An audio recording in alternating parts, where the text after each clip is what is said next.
Պարոն Փաշինյան, վերջին քննարկումներից մեկում դուք ասել եք, հարց եք բարձրացրել, որն է արդարությունը, որն է արդարադատությունը, եւ ուզում եմ ձեզ հարցնել, արդարություն է այն, երբ ձեր աջակիցը վեհափառին ուղղորդելու սպանելու կոչ է անում, նախաձեռնել է քրեական վարույթ, բայց այդ անձի նկատմամբ չկա որևէ հետապնդում, անգամ կարգավիճակ չունի։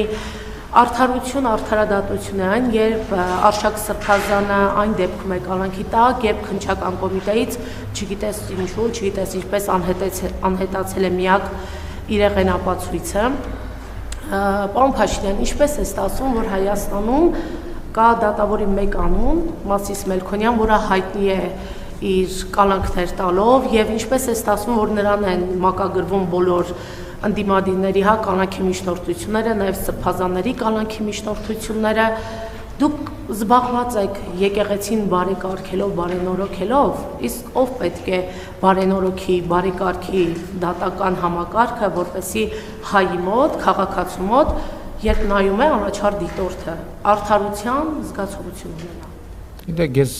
նախ ձեր նշած դեպքերի մանրամասներին կամ պնդումների մանրամասներին ծանոթ չեմ կարող մեկնաբանել, որտեվ չեմ առնչվել եւ տեղեկություն չունեմ,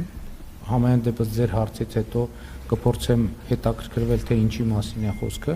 Ինչ վերաբերում է արդարությանը եւ արդարադատությանը, գիտեք, որ ոլորտում բարեփոխումներ իրականացնելու մենք ռազմավարություն ունենք, մոնիտորինգի խումբ ունենք, բայց դա էլ պետք է ասեմ, որ վերջերս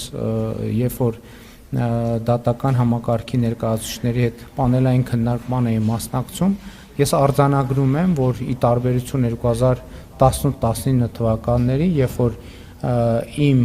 ինձ հասցեագրված դիմումների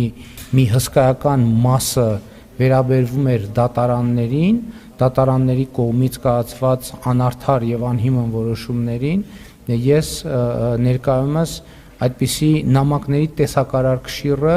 անգամներով, եթե ոչ տասնյակ անգամներով է նվազել, ընդ որում ես քաղաքացիներին նամակներ ստանում եմ ամեն օր, կարդում եմ ամեն օր, դրանցով զբաղվում եմ ամեն օր։ Եվ մենք դատական ոլորտի մեր բարեփոխումները շարունակելու ենք, այդ թվում սահմանադրական փոփոխությունների տրամաբանության մեջ եւ առիթ ունեցել եմ ասելու, որ կարծում եմ, որ Հայաստանում պետք է ներդրվի երդվյալ ատենակալների ինստիտուտ, որը նաեւ դատական համակարգի օրգանական շատ կոնկրետ եւ ուղիղ կապ կստեղծի հանրության հետ։